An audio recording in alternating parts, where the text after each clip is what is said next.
At 2:17 in the morning, while I was hand-verifying a weight-based dosing order for a 6-year-old in the pediatric ICU, my phone lit up on the pharmacy counter beside me.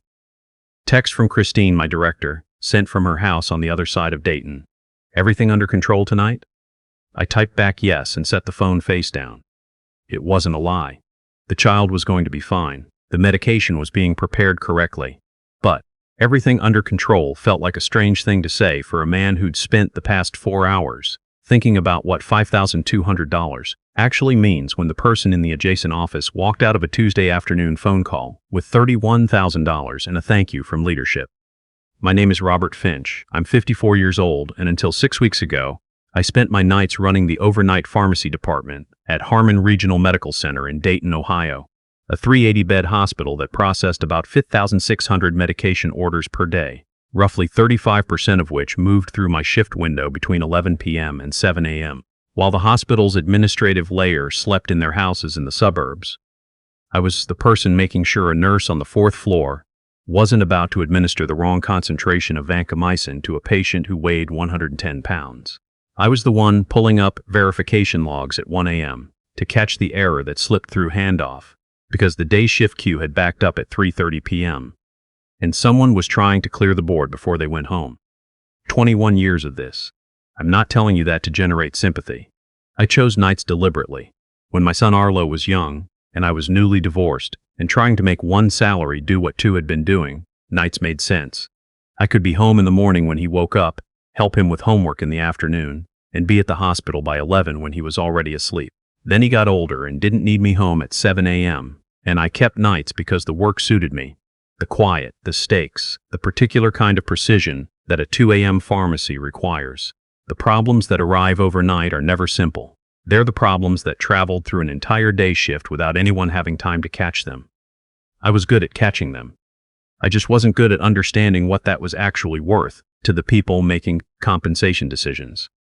The retention bonus announcement came on a Tuesday in early March. Harmon had been in merger discussions with a larger health network for nearly a year, and the department had been restless in the specific way healthcare departments get restless when they sense that decisions about their future are being made by people who've never filled a medication order at midnight. Good pharmacists were getting calls from competitor hospitals. Our evening shift lead had quietly updated her credentials portfolio. The institutional anxiety was low-grade but constant, the kind that smells like uncertainty and burned coffee. Christine sent individual calendar invites, rather than a department-wide meeting, which told me something before any call happened. You don't deliver a number you're proud of privately. Amber managed our day shift pharmacy operations. 6 years at Harmon, 4 of them as day shift supervisor. She had a gift that I'd never fully developed. The ability to take complicated operational data and present it to administrators in a way that made them feel informed and optimistic at the same time. She organized the department's participation in the hospital's annual fundraising gala. She had a standing monthly meeting with Harold, our chief pharmacy officer, that she called an alignment check.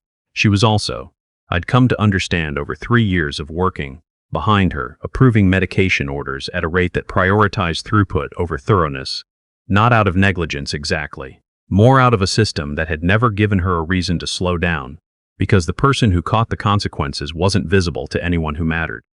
Christine called Amber Monday afternoon. By Monday evening, I knew the number through Priya, our evening shift lead, who had heard it from someone who had heard it from Amber in a conversation that was described as confidential, and wasn't. $31,000, cash bonus, 18-month retention agreement. Amber had been with Harmon for 6 years. I'd been there for 21. Christine's call with me came Tuesday afternoon. She opened the way she always opened when something uncomfortable was coming. 3 sentences of genuine-sounding warmth, a pause, then the turn. Robert, your institutional knowledge is genuinely irreplaceable. I don't think most people understand the stability you've provided to this department over the years. Another pause, the intake breath. We're offering you a retention bonus of $5,200, with the same 18-month commitment agreement as the rest of the team. I asked her to say the number again. She did. Same number. Her tone had the brightness of someone who believed this was a reasonable thing to ask a person to receive graciously. I said I'd review the paperwork. She said wonderful. I thanked her and ended the call. My son Arlo was finishing his junior year of mechanical engineering at Ohio State. His tuition that semester was $17,200 before housing, which I was helping him cover. I had about $9,000 set aside for his final year. I had been counting on something from this retention round. Something proportional, something that reflected what I actually contributed to close that gap without going into my retirement savings. I was 54. The retirement account was not a reservoir I could afford to draw from. I sat at my kitchen table with my laptop open and put $5,200 in one cell of a spreadsheet, then $31,000 in the cell directly below it, left them there and looked at the $25,800 difference the way you look at something you already knew but hadn't yet let yourself see clearly. Then I closed the laptop and went to get ready for my shift. I did not sign the retention agreement. The thing about overnight pharmacy in a hospital is that the errors you catch at 2 a.m. are almost always errors that originated at 2 p.m. The day shift is moving fast because volume peaks in the afternoon, post-surgical orders, medication reconciliations, new admissions all hitting the queue at once. In that environment, mistakes don't announce themselves. They get approved, they go to dispensing, they travel through the system, and they arrive on my shift looking like completed work.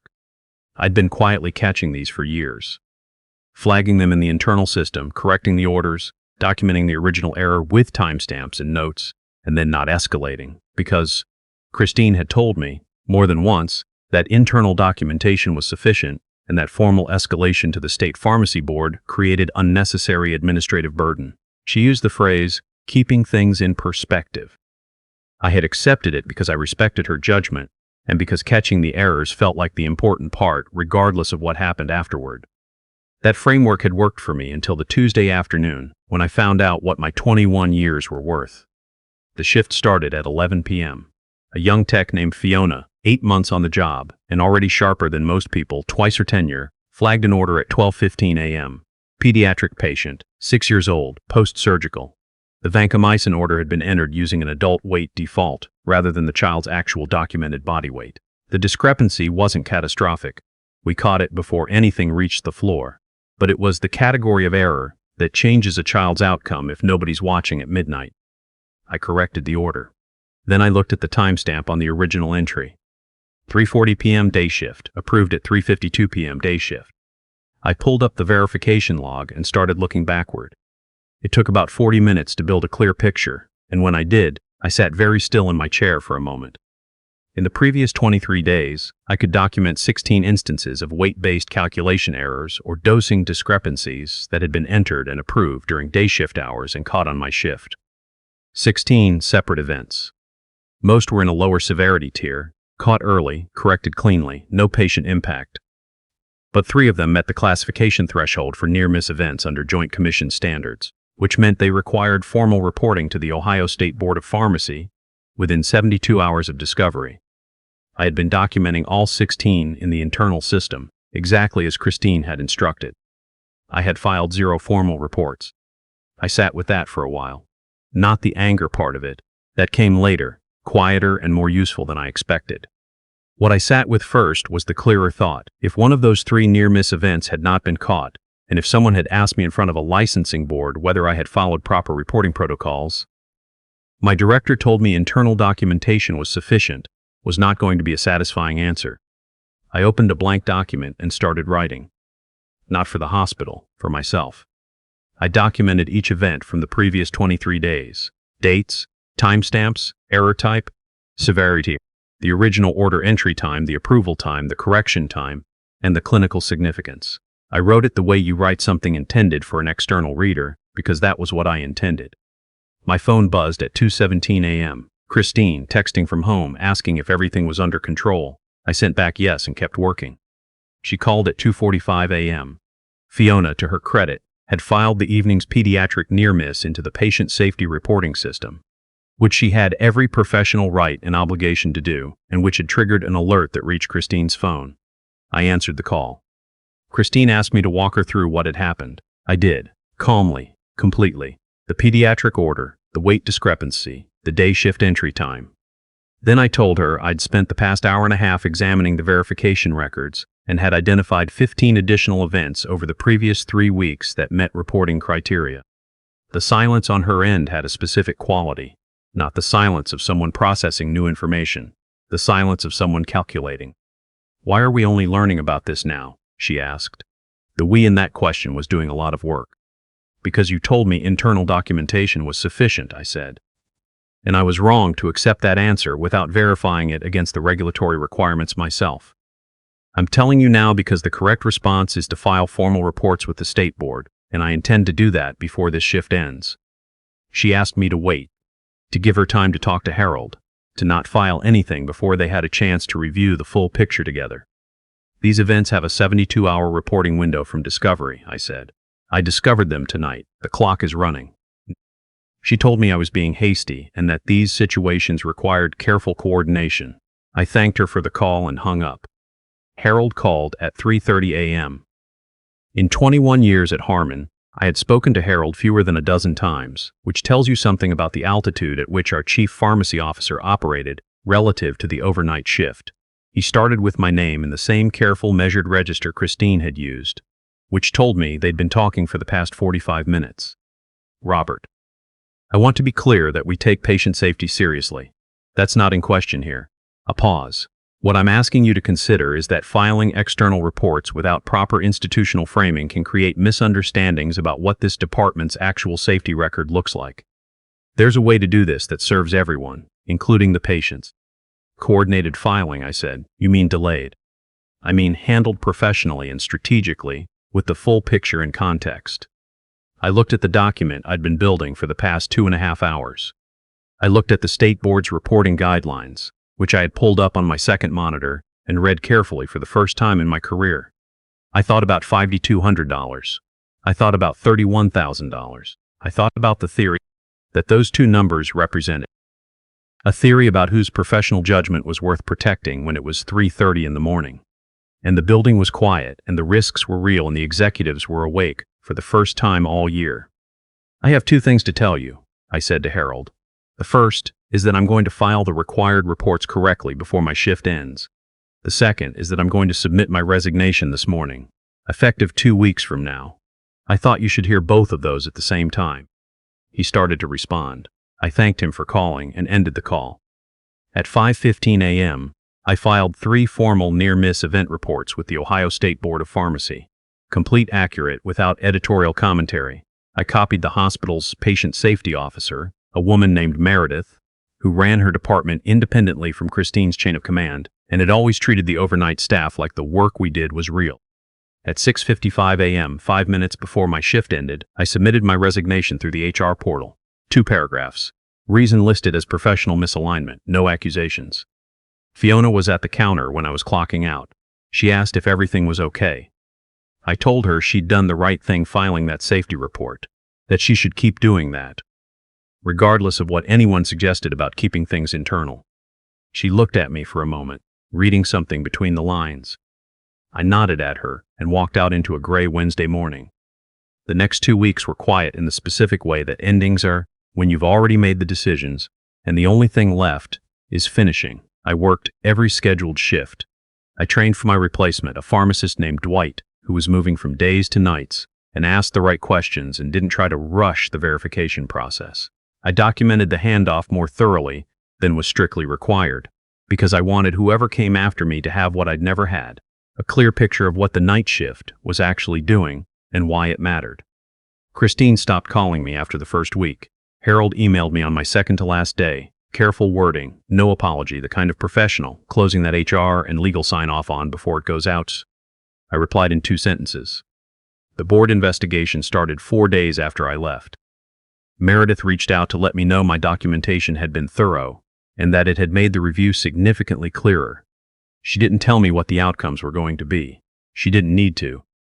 What I found out later, through the professional network that exists in any mid-sized city's healthcare community, was that the investigation identified what the formal language called systemic verification protocol deficiencies across the day shift operation.